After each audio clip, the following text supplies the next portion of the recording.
आगे की जैसे मैपिंग समझते हैं, लिखेंगे पहले one to many relation. One to many relation can be mapped in two ways: foreign की mapping, relation table mapping. In one to many relation, owner object means a collection of type, collection of owned objects as its member। एक object के पास अगर हम दूसरे object का collection रख दें एक मेंबर की फॉर्म में, तो उसमें रिलेशन बन जाता है वन टू मैनी। अब कलेक्शन की मैपिंग अब आप कल सीख चुके हैं। कलेक्शन या तो लिस्ट होगा या सेट होगा या फिर मैप होगा। अब उनकी मैपिंग आपको पता चल गई। कल हमने बताया था अगर ऑब्जेक्ट बेस्ड कलेक्शन है तो कैसे मैपिंग हो सकती है उसकी, या तो प्राइमरी की फॉरेन की से या फिर रिलेशन टेबल से। अगर लिस्ट है तो लिस्ट एलिमेंट का यूज करेंगे, उसके अंदर की का यूज करेंगे, देन एलिमेंट इंडेक्स का यूज करेंगे, and then one to many का यूज करेंगे प्राइमरी की फॉरेन की में। और रिलेशन टेबल में वन टू मैनी की जगह आ जाएगा many to many, unique attribute हो जाएगा ट्रू। नेक्स्ट लाइन से लिखेंगे आप, when one to many relation is made bidirectional, one to many relation is made bidirectional, many to one from the other end,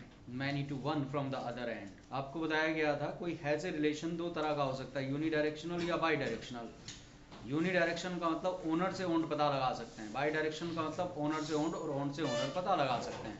one two one और many to many में कभी दिक्कत नहीं आएगी unidirectional और बाईडायरेक्शनल में, क्योंकि वन टू वन में दोनों साइड में एक एक पार्टी होंगी, किसी को भी आप ओनर बना सकते हैं।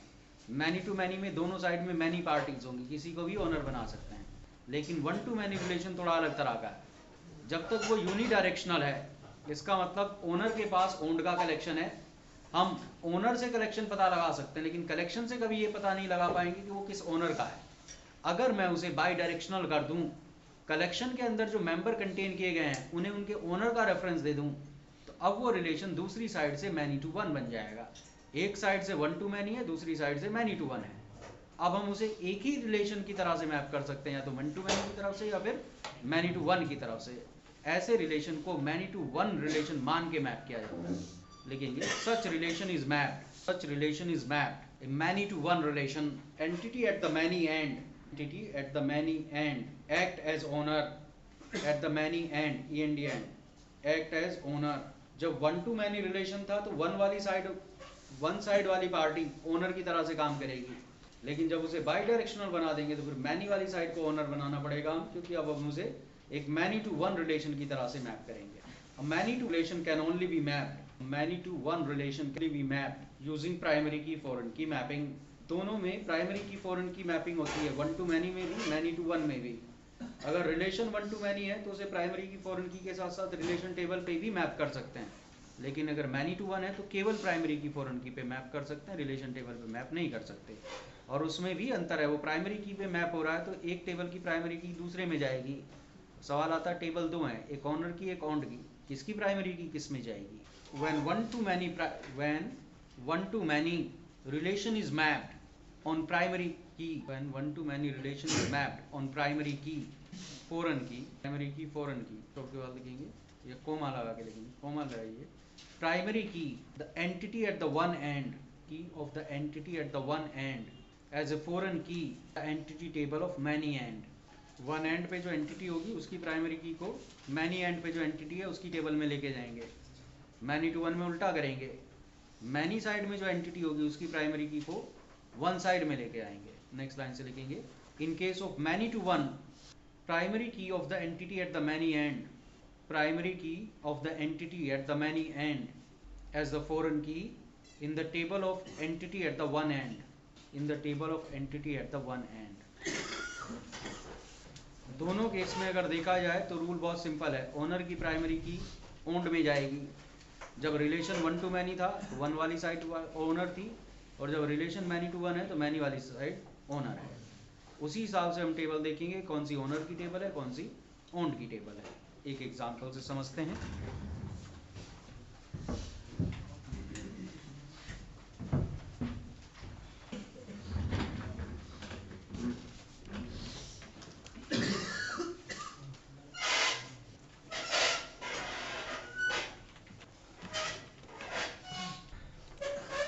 नया प्रोजेक्ट हमने बनाया वन टू एम नाम से।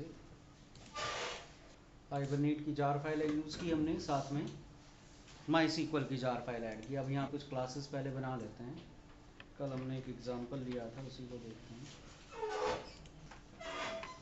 ये इनिशियली ओन्ड एंटिटी है वन टू मैनी रिलेशन की। अब हमने यहाँ पर एक नई क्लास बनाई,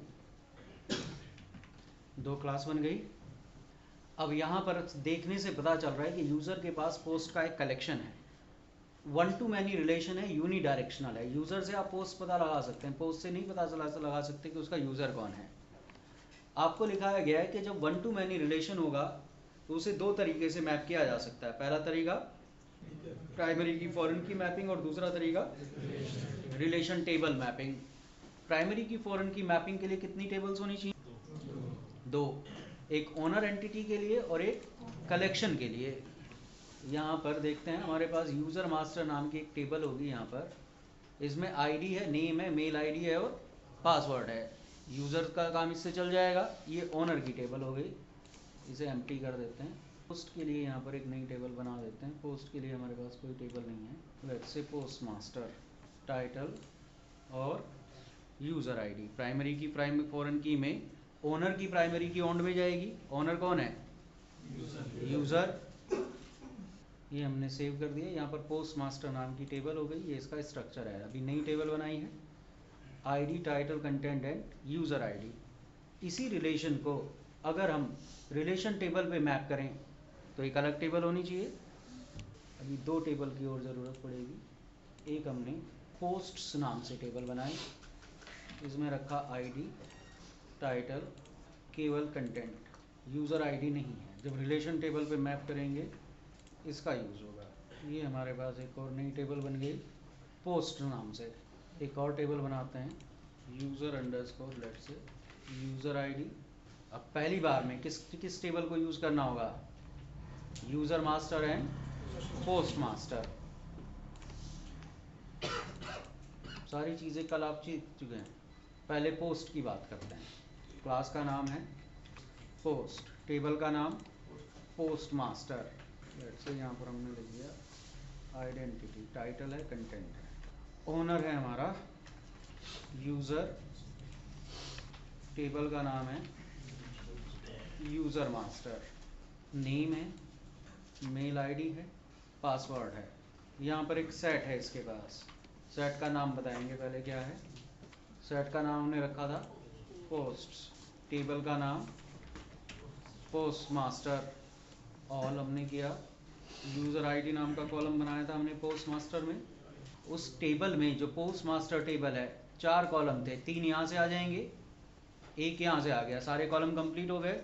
अब हमें यहाँ पर एक ऐसा एक्सएमएल एलिमेंट चाहिए जो सिर्फ ऑब्जेक्ट की बात करे, टेबल की बात ही ना करे। कितने एक्सएमएल एलिमेंट बताए गए हैं आपको?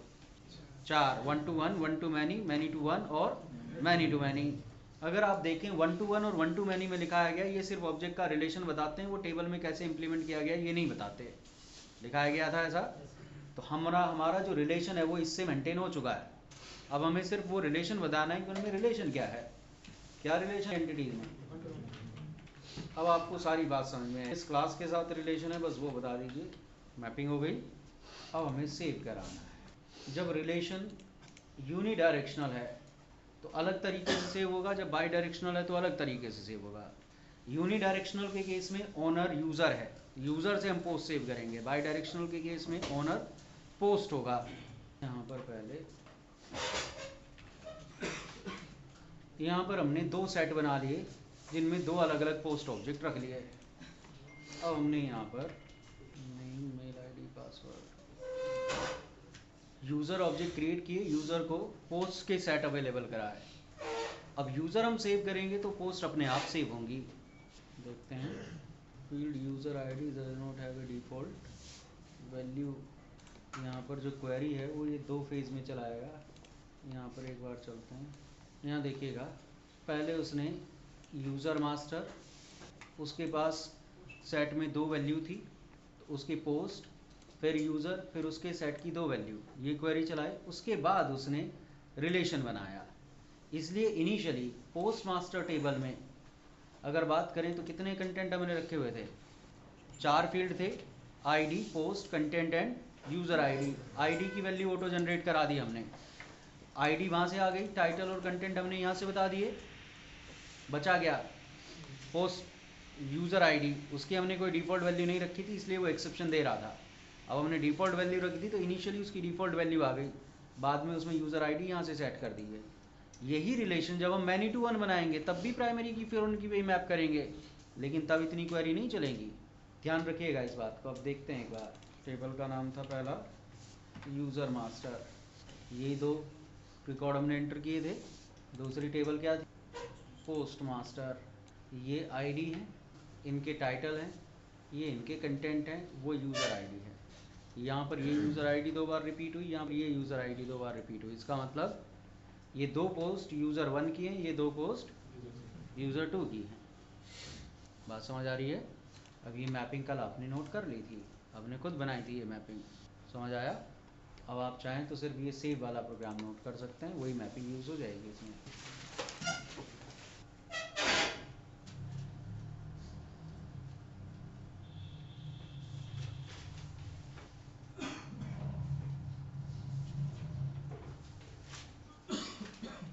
हो गया? अब इसी रिलेशन को अगर रिलेशन टेबल पे मैप करना हो तो भी मैपिंग कल आपने देखी थी, उसमें थोड़ा सा चेंज होगा बस। हो गया? अब की बार जो टेबल है उसका नाम हो जाएगा पोस्ट्स। यहाँ पर इंक्रीमेंट लिख देते हैं, इसकी आईडी हमें दूसरी जगह ले जानी है। यहाँ होगा मैनी टू मैनी। अब रिलेशन हमारा मैनी टू मैनी है नहीं, रिलेशन ऑब्जेक्ट के बीच में क्या है? 1 to मैनी। तो क्या करना चाहिए हमें? आपको बताया गया था मैनी टू वन के पास और मैनी टू मैनी के दोनों के पास यूनिक नाम का एट्रीब्यूट होता है। इससे हम 2 रिलेशन रिप्रेजेंट कर सकते हैं, मैनी टू मैनी भी और 1 to मैनी भी। अब रिलेशन 1 to मैनी हो गया। जो रिलेशन टेबल है उसमें यूज़र की प्राइमरी की यूज़र आईडी में आ गई होगी, पोस्ट की प्राइमरी कहाँ लानी है? बन गया relation 1 to many. Relation many to many से हमने बनाया, रिलेशन टेबल पे बनाया। बात समझ आ रही है? अब यहाँ चेंज करते हैं, अब की बार सेव कराते हैं। क्वेरी से आपको पता चलेगा एक यूज़र 2 उसकी पोस्ट, दूसरा यूज़र उसकी 2 पोस्ट, यूज़र अंडरस्कोर पोस्ट में उन सबकी यूज़र आईडी पोस्ट आईडी। देखते हैं एक बार। अब हमने ये टेबल एम्प्टी नहीं की, दोबारा से वही रिकॉर्ड उसमें चलेगा 3 4। अब की बार जो नए इंसर्ट हुए हैं वो 3 4 वाले हैं। अब की बार आईडी टाइटल कंटेंट है, यूज़र आईडी इसमें कॉलम नहीं था। यूज़र अंडरस्कोर पोस्ट में देखते हैं, ये यूज़र आईडी, ये पोस्ट आईडी। 3 आईडी वाले यूज़र की 2 पोस्ट हैं, 4 आईडी वाले यूज़र की भी 2 पोस्ट हैं। बात समझ आई? कल जो आपने किया था उसमें सिर्फ क्या चेंज करना है आपको? यूनिक इक्वल ट्रू करना है, बस। बाकी सब कुछ पहले की तरह से है। बात समझ आ गई? कल हमने उसे रिलेशन के पॉइंट ऑफ व्यू से नहीं देखा था, कलेक्शन के पॉइंट ऑफ व्यू से देखा था। कल मैंने शायद लिस्ट लिखा था वहाँ पर, आज हमने लिस्ट की जगह क्या रख दिया है? सेट। तो हमने लिस्ट की मैपिंग की थी इसी तरह से। एलिमेंट कौन सा यूज़ किया था? बैग एलिमेंट यूज़ किया था। पहले जावा पढ़ी है आप लोगों ने? नहीं पढ़ी है? कोड थोड़ी पढ़ी है। ये था 1 to मैनी रिलेशन, 2 तरीके से मैप किया जा सकता था। अब अगर इस रिलेशन को बाई डायरेक्शनल बनाया जाए तो फिर इसकी मैपिंग होगी मैनी टू वन की तरह से, और केवल एक ही तरीके से इसे मैप किया जा सकता है। चेंज करके देखते हैं पहले कि आपको केवल एक वर्ड नोट करना था, यूनिक इक्वल ट्रू, बाकी सब आपने कल कर लिया था। अब सबसे बड़ा जो चेंज होगा वो यहाँ पर होगा। सबसे पहले यहाँ पर यूज़र टाइप का एक डेटा मेंबर रखेंगे। अभी तक हम इसे क्या मान के चल रहे थे? ओन्ड एंटिटी है 1 to मैनी रिलेशन में। अब ये हो जाएगी owner entity in many to one relation. अब हम यहाँ पर, ये ओनर है, इसका मतलब पोस्ट से अब आप यूज़र सेव करा सकते हैं। तो यहाँ पर एक एडिशनल कंस्ट्रक्टर रखते हैं जिसमें यूज़र भी पास किया जा सकता है, title, content end user. User के लिए गेटर एंड सेटर मेथड बना देते हैं। ये तो इस साइड में चेंज हुआ। अब दूसरी साइड में चलते हैं। अभी तक हम इसे क्या मान रहे थे? अब क्या हो जाएगा? ये owned entity in many to one relation. अब इस रिलेशन को मैनी टू वन माना जाएगा। यहाँ पर अगर आप कंस्ट्रक्टर देखें तो हमने कंस्ट्रक्टर में माना था कि हम यूज़र के साथ पोस्ट सेव कराएंगे, पर पोस्ट का सेट था। अब अगर ये ओन्ड एंटिटी है तो कैसे हम कभी पोस्ट सेव कराएंगे? यस या नो? तो यहाँ पर एक कंस्ट्रक्टर होना चाहिए जिसमें पोस्ट ना हो। टेबल्स अभी भी वही रहेंगी। एक बार टेबल्स को एम्प्टी कर लेते हैं। सबसे पहले यूज़र मास्टर को हमने एम्प्टी किया, पोस्ट मास्टर को हमने एम्प्टी किया। अब मैं यहाँ पर एक अलग बना देता हूँ PKFK M21 many to one. जो नॉर्मल PKFK था वो किसके लिए था? वन टू मैनी के लिए। अब की बार ये हमारे पास ओनर एंटिटी है और ये हमारे पास ओन्ड एंटिटी है। कॉन्सेप्ट आप जानते हैं, आप बताएंगे क्या क्या चेंज होना है। यहाँ पर सबसे पहले हमने टेबल का नाम पोस्ट मास्टर रहेगा। इसकी प्राइमरी की हमें कहीं नहीं लेके जानी है, आइडेंटिटी के थ्रू जनरेट करा सकते हैं। आइडेंटिटी का मतलब डेटाबेस एंड पे जनरेट होगी। अगर आपको कहीं इसे दूसरी जगह यूज़ करना है तो फिर इसे एप्लीकेशन एंड पे जनरेट करना होगा ताकि हाइबरनेट इसे दूसरी जगह यूज़ कर सके। यही कारण है कि मैंने उसे दूसरी टाइम पे चेंज किया था। टाइटल है, कंटेंट है। क्या इस क्लास में कोई और फील्ड है? क्या है? यूज़र। अब आप इसकी मैपिंग बताएंगे, कैसे मैप होगा ये? अगर आप देखें यहाँ पर पोस्ट मास्टर टेबल के अंदर आईडी है, टाइटल है, कंटेंट है और साथ में क्या है? User ID. यानी कि जो रिलेटेड एंटिटी है उसकी प्राइमरी की यूज़र आईडी नाम के कॉलम में आएगी पोस्ट मास्टर टेबल में। हमें एक साथ दो बात बतानी है। हमें बताना है पोस्ट क्लास के अंदर जो यूज़र नाम का ऑब्जेक्ट है इसका पोस्ट के साथ क्या रिलेशन है, पहली चीज़। साथ में ये भी बताना है कि वो रिलेशन कैसे मैप किया गया है। मैंने आपको 4 XML एलिमेंट बताए थे। पहला वन टू वन, दूसरा वन टू मैनी, तीसरा मैनी टू वन और फोर्थ मैनी टू मैनी। क्या ऐसा कोई XML एलिमेंट है जो दो काम कर सके, रिलेशन भी बता सके और रिलेशन को डेटाबेस में मैप भी कर सके?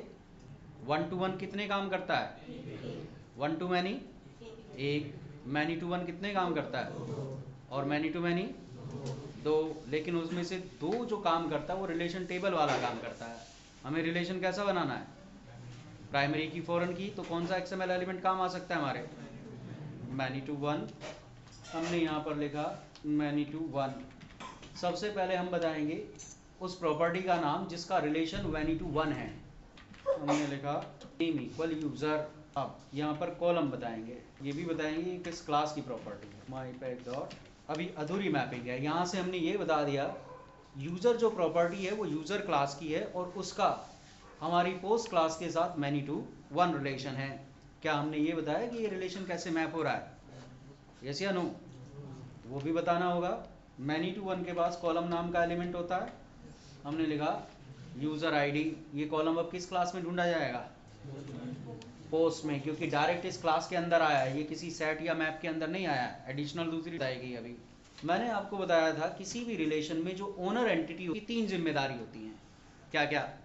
अपनी स्टेट सेव कराना, जो रिलेटेड एंटिटी है उसकी स्टेट सेव कराना और रिलेशंस कराना। ये मैपिंग देके आप इसकी स्टेट सेव करा देंगे। ये चीज़ बता के आपने रिलेशन भी सेव करा दिया। जब हम पोस्ट सेव करेंगे क्या यूज़र सेव?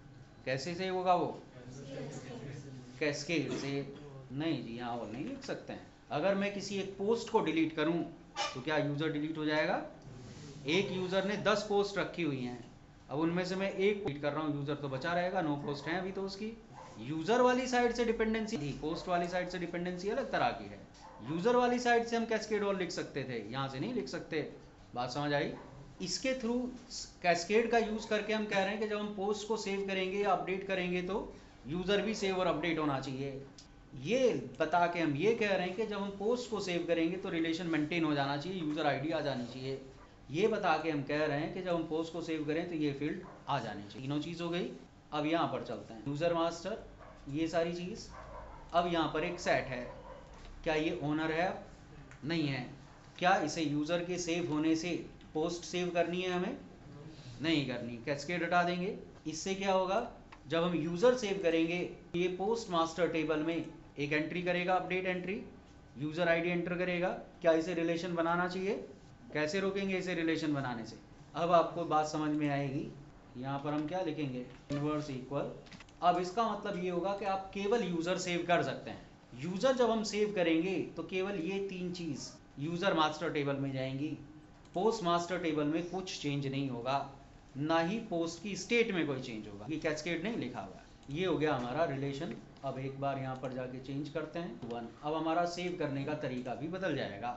मैं यहाँ पर अब अलग से सेवर प्रोग्राम बना देता हूँ। अब ये 2 मैं इसलिए बना रहा हूँ ताकि आप एक रियल लाइफ के सिनेरियो को समझ सकें। अगर आप एक ब्लॉगिंग साइट बनाएं जहाँ पर ये पोस्ट का कॉन्सेप्ट हो तो पहले क्या चीज़ सेव होगी? यूज़र के पोस्ट। यूज़र सेव होगा, पहले यूज़र जब रजिस्टर करेगा तो डेटाबेस में एंट्री आ जाएगी, फिर वो लॉगिन करेगा, लॉगिन करने के बाद वो कोई पोस्ट करेगा। डेटाबेस में पहले ओन्ड एंटिटी आएगी, अकेली सेव होगी। जब वो लॉगिन करेगा, यानी कि डेटाबेस से यूज़र ऑब्जेक्ट हम फैच करेंगे, उसी यूज़र के साथ एसोसिएट करके नई पोस्ट सेव करेंगे। अगर ऐसा सिनेरियो हो तो क्या होगा वो देखते हैं। ओन्ड सेवर का मतलब है, अब की बार यहाँ पर क्या सेव करने वाले हैं हम, यूज़र ने यहाँ पर एक स्कैनर ऑब्जेक्ट बना लिया। अब की बार हमने यूज़र में एक कंस्ट्रक्टर बनाया था जिसमें केवल 3 चीज़ें दी जा सकती थी। जिस समय हम यूज़र सेव कर रहे हैं उस समय पोस्ट है ही नहीं हमारे पास। ओनर का सेवर बनाते हैं। अब यहाँ पर हमने वो सिनेरियो सिम्युलेट किया है जिसमें यूज़र पहले आएगा एंड पोस्ट बाद में आएंगे। यूज़र के लिए हम ये वाला प्रोग्राम चलाएंगे, केवल यूज़र को सेव कराएंगे। इसके बाद यूज़र की आईडी लेंगे, यूज़र को लोड कराएंगे। अब ये चीज़ मान सकते हैं, जब यूज़र लॉगिन करेगा तो यूज़र को लोड करके सेशन में रख लिया जाएगा। उसके बाद उसके कोई इंटरफेस दिया जाएगा जिसके थ्रू वो टाइटल और कंटेंट एंटर करेगा। सेशन से यूज़र उठा के सेव कर दिया जाएगा उसमें, and then save method call किया जाएगा। अब देखते हैं रिलेशन बनेगा कि नहीं बनेगा। दोनों टेबल हमने एम्प्टी की थी, नहीं की थी, दोबारा से कर देते हैं, नहीं की होगी तो टेबल होगी पहली पोस्ट मास्टर और दूसरी यूज़र मास्टर। कुछ यूज़र पहले सेव कराते हैं। यहाँ पर हमने PKF के M21 रख दिया है। Enter name, let's see, enter mail ID, enter password 1 2 3 4, max ID. User master में केवल एक क्वेरी चली, इन्वर्स जो हमने लगाया हुआ था उसकी वजह से। अब मैं एक बार इन्वर्स हटा के चला के दिखाता हूँ तो आपको बात समझ में आएगी कि अब ये क्या करने की कोशिश करेगा। यहाँ से इन्वर्स हटा देते हैं। सबसे ज़्यादा गलती जब रिलेशन बाई डायरेक्शनल बनते हैं तो इन्वर्स की होती है। आदमी इन्वर्स लगाना भूल जाता है दूसरी साइड में। अब देखिएगा एक और प्रोग्राम चलाते हैं, सेम काम किया, फिर अपडेट डिलीट में कहीं दिक्कत आएगी। चलो अभी दूसरी साइड से काम कर लेते हैं। पहले ये यूज़र मास्टर में 2 रिकॉर्ड आ गए। अब हमें कुछ पोस्ट सेव करानी। आईडी क्या थी 1 2, कंसोल देख लेते हैं कहाँ गया। यूज़र की आईडी है 1 2। अब 1 यूज़र कुछ पोस्ट डालना चाहता है, हमने यहाँ पर लिखा यूज़र आईडी बताई 1। इसने यूज़र को लोड करा लिया। यूज़र अगर नहीं मिलता तो हमने मैसेज डिस्प्ले कराया हुआ था कि इनवैलिड यूज़र, फिर हम पोस्ट की डिटेल नहीं मांगेंगे। अब पोस्ट का टाइटल से T1, पोस्ट के कंटेंट कुछ भी डाल देते हैं। Insert into post master, title content end user ID. उसने अपने आप रिलेशन मेंटेन कर लिया है। अब देखते हैं एक बार, जावा एप्लीकेशन हमारा पोस्ट मास्टर 1, यूज़र आईडी नहीं आई इसमें। एक बार और करते हैं, दूसरा रिकॉर्ड यूज़र आईडी 2। अब हमें ये प्रूव करना है कि ये रिलेशन बाई डायरेक्शनल है। अभी हमने सिर्फ सेव किया है। बाई डायरेक्शनल कब प्रूव होगा, जब ओनर से ओन्ड और ओन्ड से ओनर दोनों को हम फैच कर लें। एक प्रोग्राम बना देते हैं यहाँ पर। यहाँ हमने कुछ बनाया होगा इस तरह का। पहले यूज़र आईडी, 2 चीज़ डिस्प्ले कराते हैं, पासवर्ड नहीं डिस्प्ले कराते हैं। एक डायरेक्शन कंप्लीट हो गई। अगर हम यूज़र से पोस्ट और पोस्ट से यूज़र डिस्प्ले करा दें तो रिलेशन कैसा हो जाएगा, बाई डायरेक्शनल। अभी हमने दोनों यूज़र की एक एक पोस्ट सेव कराई है। अब मैं एक और पोस्ट सेव करा देता हूँ। अब अगर आप देखें, एक यूज़र की 2 पोस्ट होंगी, एक की 1 पोस्ट होगी। यूज़र आईडी दोनों में 1 1 है, इसमें यूज़र आईडी 2 है। अब हम देखना चाहते हैं रिलेशन बाई डायरेक्शनल है कि नहीं है। इसने बताया ये यूज़र है, नाम आदित्य है, मेल आईडी ये है, ये 2 इसकी पोस्ट हैं, T1 और T3 वाली। अब हमें पोस्ट बताना है। अगर मैं पोस्ट आईडी 2 बताऊं, कोई दूसरा यूज़र आना चाहिए। पहली पोस्ट यूज़र 1 की थी, दूसरी पोस्ट यूज़र 2 की थी, तीसरी पोस्ट फिर 1 की थी। इसने बताया ये AABB यूज़र है। दूसरे यूज़र में हमने यही डाला था AABB, ये पोस्ट थी उसकी T2BB। रिलेशन है, समझ आ रहा है कुछ। अब यहाँ नोट करने वाली चीज़ ज़्यादा है आपके लिए। क्लासेस से शुरू करेंगे क्योंकि क्लासेस में चेंज आया है कमेंट के साथ। ये ओनर एंटिटी है इस बार। डेटा मेंबर्स तक नोट करेंगे, बाकी आपको पता है कंस्ट्रक्टर होंगे, गेटर सेटर मेथड होंगे। केवल डेटा मेंबर नोट करना हो गया। एक के पास कलेक्शन है, दूसरे के पास एक सिंगल एलिमेंट है। हो गया।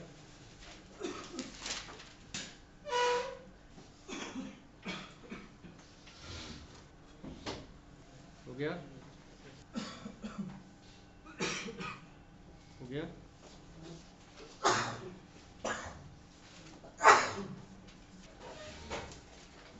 हो गया? इस एग्जाम्पल से आपको एक नई चीज़ पता चलेगी कि ओनर और ओन जरूरी नहीं कि एक ही साथ सेव कराया जाए। कोई एक पहले सेव कराया जा सकता है, उसे दोबारा से लोड करा के एंड देन यूज़ किया जा सकता है। अगर आपने सेशन से लोड कराया तो सेशन जानता है कि वो एक परसिस्टेंट एंटिटी है, उसे सेव नहीं कराएगा वो। अगर आपने ध्यान दिया यहाँ पर हमने पोस्ट को यूज़र का रेफरेंस दिया हुआ है, लेकिन जब सेव हुआ तो केवल क्या सेव हुआ? पोस्ट। पोस्ट के पास यूज़र की आईडी थी, तो इस यूज़र से उसने केवल आईडी निकाल के वो सेव कर दी, पूरा यूज़र सेव नहीं कराया।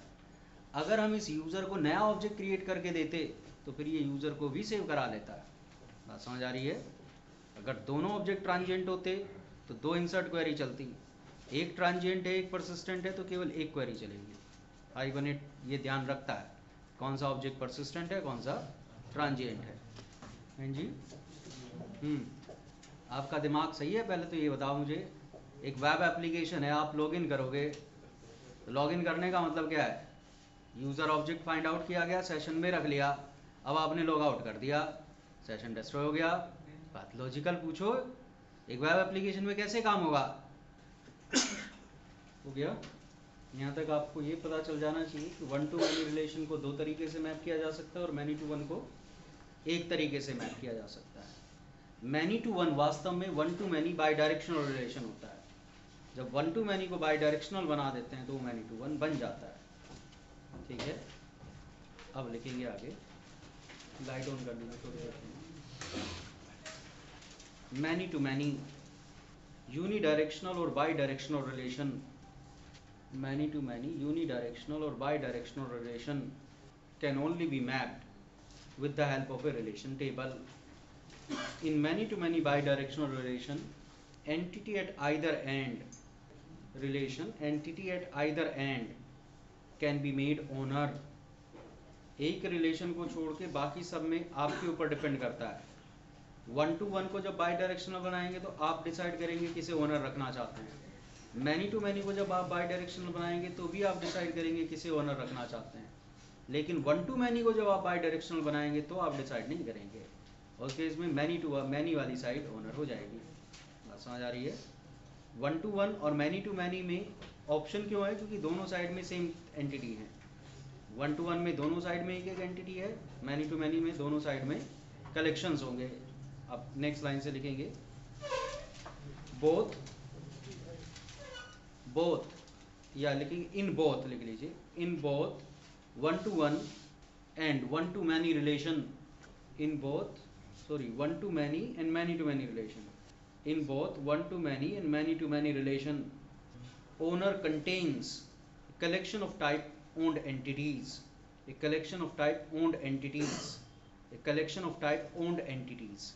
क्लास लेवल पे अगर आप देखेंगे तो ओनर और ओन दोनों में कलेक्शन होगा। फिर हम एक को वन टू मैनी क्यों कहेंगे, दूसरे को मैनी टू मैनी क्यों कहेंगे? अंतर होगा कलेक्शन के एलिमेंट्स में। वन टू मैनी में अगर मैं n ओन्ड ऑब्जेक्ट बनाता हूं या n ओन्ड ऑब्जेक्ट फैच करता हूं, उनके पास जो कलेक्शंस होंगे वो डिसजॉइंट होंगे। मीन्स यहां पर अगर मैं दो यूजर ऑब्जेक्ट लोड करता हूं तो दोनों के पास पोस्ट आएंगी, दोनों की जो पोस्ट होंगी वो बिल्कुल अलग अलग होंगी, कॉमन नहीं होंगी। मैनी टू मैनी रिलेशन वहां बनेगा जहां कलेक्शंस में कॉमन एंट्रीज होंगी। जैसे मान के चलते हैं हम किसी ऑर्गेनाइजेशन के लिए ऑटोमेशन कर रहे हैं, ऑर्गेनाइजेशन में ईएमपी नाम की कोई एंटिटी है, साथ में प्रिविलेज नाम की कोई एंटिटी है। कंपनी अपने एम्प्लॉय को सैलरी के अलावा कुछ एडिशनल चीज़ देती है, किसी को गाड़ी, किसी को फ्लैट, किसी को क्लब मेंबरशिप, किसी को फॉरेन टूर। एक एम्प्लॉय को एक ही प्रिविलेज दी जा सकती है, एक से ज़्यादा प्रिविलेज दी जा सकती है? एक से ज़्यादा। यानी कि एम्प्लॉय की साइड से देखें तो एम्प्लॉय का प्रिविलेज से कैसा रिलेशन है? One to many. अब प्रिविलेज के पॉइंट ऑफ व्यू से बात करते हैं, क्या एक प्रिविलेज एक ही एम्प्लॉय को दी जा सकती है, एक से ज़्यादा एम्प्लॉय को दी जा सकती है? प्रिविलेज की साइड से भी कैसा है? One to many. जब रिलेशन दोनों साइड से वन टू मैनी हो जाए तो वो मैनी टू मैनी होता है। अभी अगर आप देखें ये रिलेशन एक साइड से वन टू मैनी है लेकिन दूसरी साइड से वन टू वन है, एक यूजर कितनी पोस्ट कर सकता है? बहुत सारी। कैसा रिलेशन है? One to many. एक पोस्ट को कितने यूजर कर सकते हैं? इसलिए वो वन टू मैनी है। यानी कि एक यूज़र का अगर मैं कलेक्शन निकालूं और दूसरे यूज़र का कलेक्शन निकालूं तो उनमें कुछ भी कॉमन नहीं मिलेगा। लेकिन मैं अगर दो एम्प्लॉयज़ के ऑब्जेक्ट निकालूं, उनके पास प्रिविलेजेस के जो सेट होंगे या प्रिविलेजेस की जो लिस्ट होंगी, उनमें कुछ एलिमेंट्स कॉमन होंगे। बात समझ आ रही है? तो लिखेंगे the only difference between these relations is that in one to many relation collections of all the owner objects are disjoint, that is they do not contain common elements. full stop के बाद लिखेंगे in many to many collection of different owner objects may have common elements. different owner objects may have common elements. बात समझ आई? दोनों में collection होंगे, लेकिन एक के कलेक्शन डिसजॉइंट होंगे, दूसरे के कलेक्शन में कॉमन एलिमेंट्स होंगे। बस इसलिए हम उसे मैनी टू मैनी कह रहे होंगे। या एक के पॉइंट ऑफ व्यू से देखें, एक साइड से वन टू मैनी होगा, दूसरे साइड से वन टू वन होगा, दूसरा दोनों साइड से वन टू मैनी होगा। जब दोनों साइड से वन टू मैनी हो गया, इसका मतलब वो मैनी टू मैनी है। कलेक्शन की मैपिंग आप जानते हैं कैसे की जाती है। यहाँ पर आपको लिखाया गया जब रिलेशन मैनी टू मैनी हो तो केवल एक तरह से मैपिंग हो सकती है, रिलेशन टेबल पे। अगर आपका लिस्ट होगा तो लिस्ट एलिमेंट यूज़ करेंगे, सेट होगा तो सेट एलिमेंट, मैप होगा तो मैप एलिमेंट, एरे होगा तो एरे एलिमेंट। उसके अंदर ओनर की प्राइमरी की के थ्रू आ जाएगी और ओन्ड की प्राइमरी की मैनी टू मैनी के थ्रू आ जाएगी। इस बार उसमें यूनिक नहीं लगाएंगे, बाकी सब कुछ पहले की तरह। कल जो हमने पढ़ा था वो सबसे इंपॉर्टेंट था, उससे हमने सब कुछ सीख लिया इनडायरेक्टली। वन टू मैनी में भी कलेक्शन है, मैनी टू वन में भी कलेक्शन है और मैनी टू मैनी में भी कलेक्शन है। अगर कलेक्शन मैपिंग आ गई, इसका मतलब सब कुछ आ गया। एक एग्जाम्पल से देखते हैं। यहाँ पर हमने एज्यूम किया कि ईएमपी जो है वो ओनर है, यानी कि एम्प्लॉय वाली साइड से हम प्रिविलेज को मैनेज करेंगे। अब इसमें कुछ ज़्यादा अंतर नहीं आना यूनिडायरेक्शनल बाई डायरेक्शनल में, तो पहली बार में मैं इसे बाई डायरेक्शनल बना दे रहा हूँ। दोनों को हमने एक दूसरे का कलेक्शन दे दिया। अब ये साइड ओन्ड है, यानी कि प्रिविलेज के साथ कभी एम्प्लॉय सेव नहीं होगा।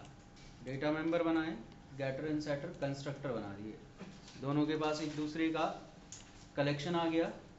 यहाँ पर हमारे पास ईएमपी नाम की एक टेबल है, ID name job salary. Privileges नाम की कोई टेबल होनी चाहिए, आईडी नेम, और साथ में ईएमपी अंडरस्कोर प्रिविलेज नाम की टेबल है। ईएमपी आईडी और प्रिविलेज आईडी, केवल एक ही तरह से ये रिलेशन मैप होगा। एक बार ईएमपी को ईएमपी अंडरस्कोर प्रिविलेज को भी एंटी कर देते हैं, प्रिविलेजेस को भी एम्प्टी कर देते हैं। सबसे पहले ओन्ड एंटिटी कौन सी है? प्रिविलेज, टेबल का नाम था प्रिविलेजेस, आईडी नेम। क्या केवल इतनी चीज़ें थी या इससे ज़्यादा चीज़ें थी वहाँ पर? यहाँ पर एम्प्लॉय नाम का एक सेट भी है। सेट है तो यहाँ पर लिखेंगे name equal employees, table EMP underscore privilege. ये मैनेज्ड साइड है, इन्वर्स लिखा। अब लोड जब कराएंगे, privilege ID column equal, load कराने के लिए हमने इन्फॉर्मेशन बता दी। जब लोड कराना हो, इस टेबल से प्रिविलेज आईडी और एम्प्लॉय आईडी के बेस पे लोड कराना है। Mapping complete. क्लास का नाम ईएमपी, टेबल का नाम भी ईएमपी, हम चाहें तो छोड़ सकते हैं। प्रिविलेजेस नाम का एक कलेक्शन होगा, टेबल का नाम ईएमपी अंडरस्कोर प्रिविलेजेस। यहाँ पर ऑल नहीं होगा, कारण ये है अगर किसी एम्प्लॉय को हमने एक प्रिविलेज दी, अब उसके अलावा भी वो किसी दूसरे को दे के रखी हुई है, एम्प्लॉय डिलीट कर दिया तो वो प्रिविलेज डिलीट नहीं करेंगे। ईएमपी आईडी अब यूनिक नहीं आएगा, रिलेशन हमारा मैनी टू मैनी है। बात समझ आई? हमें सेव कराना है।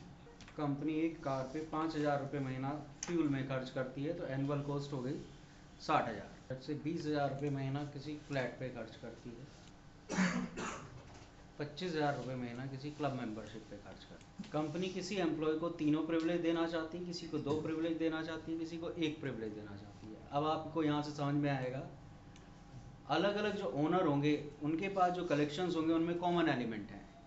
पोस्ट वाले केस में ऐसा नहीं हो सकता था, 2 यूज़र की पोस्ट एक नहीं होगी, उनकी पोस्ट अलग अलग होगी। ये हमारे पास लेट से 3 एम्प्लॉय हैं। जब हम एम्प्लॉय सेव कराएंगे, प्रिविलेज अपने आप सेव हो जाएंगी। अब हमें ये भी दिखाना है कि रिलेशन बाई डायरेक्शनल है या नहीं है, वो भी एक बार में ही कर देते हैं। यहाँ पर हमने पहले एम्प्लॉय आईडी ली, एम्प्लॉय ऑब्जेक्ट लोड कराया, एम्प्लॉय की डिटेल प्रिंट कराई, उसके बाद एम्प्लॉय से प्रिविलेजेस का सेट लिया, सेट से आइट्रेटर, देन प्रिविलेजेस की डिटेल प्रिंट कराई। उसके बाद प्रिविलेज की आईडी ली, प्रिविलेज को लोड कराया, प्रिविलेज की डिटेल प्रिंट कराई, प्रिविलेज से एम्प्लॉय का सेट लिया, देन वो एम्प्लॉय की डिटेल प्रिंट कराई। अगर हम एम्प्लॉय से प्रिविलेजेस और प्रिविलेजेस से एम्प्लॉय ऑब्टेन कर लें, इसका मतलब रिलेशन कैसा होगा? By directional. देखते हैं पहले, EMP underscore privileges does not exist. Underscore privilege है पहला एम्प्लॉय, उसके पास 3 प्रिविलेज का सेट था, तीनों प्रिविलेज सेव हो गए। दूसरे एम्प्लॉय के पास उन्हीं प्रिविलेज में से 2 प्रिविलेज थी, तो वो दोबारा सेव नहीं हुई। तीसरे के पास उन्हीं में से 1 थी, वो दोबारा सेव नहीं हुई। बात समझ आई? तो पहले एम्प्लॉय ने खुद की स्टेट सेव कराई, ओन्ड ऑब्जेक्ट की स्टेट सेव कराई। यहाँ से केवल ओनर की स्टेट सेव हुई। यहाँ से ये पहले ऑब्जेक्ट के लिए 3 क्वेरी, ये दूसरे ऑब्जेक्ट के लिए 2 क्वेरी, ये तीसरे ऑब्जेक्ट के लिए 1 क्वेरी चली रिलेशन मेंटेन करने के लिए। अब अगर आप देखें तो इसने मांगा यूज़र आईडी, हमने बताया 1। अमित है CEO, प्रिविलेज मिली हुई है, तीनों मिली हुई CEO को तीनों दी थी। अब बात करते हैं प्रिविलेज 2 की, वो हमने 2 लोगों को अवेलेबल करा के रखी थी। इसने बताया फ्लैट है, 2 लोगों को मिला है, CEO को और CFO को। कैसा हो गया रिलेशन? केवल डेटा मेंबर नोट कर लीजिए, बाकी आपको पता है कंस्ट्रक्टर होंगे, गेटर सेटर मेथड होंगे, केवल डेटा मेंबर नोट करने थे। ऐसे ही प्रिविलेज में केवल डेटा मेंबर नोट करेंगे यहाँ तक।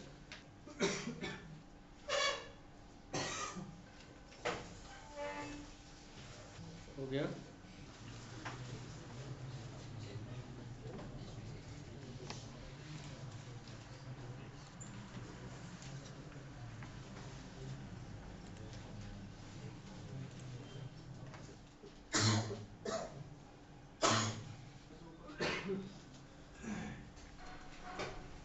हो गया?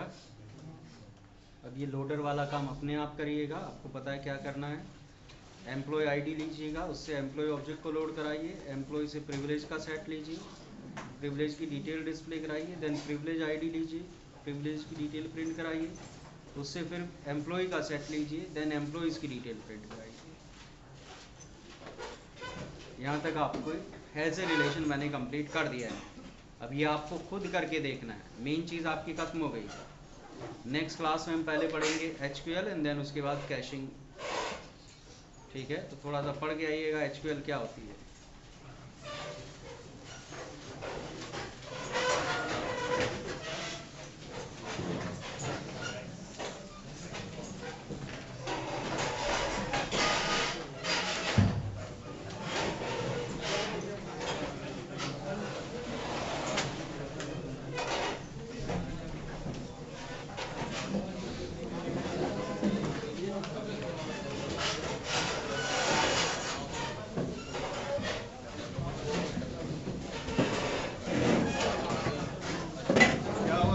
रजिस्टर तो रजिस्टर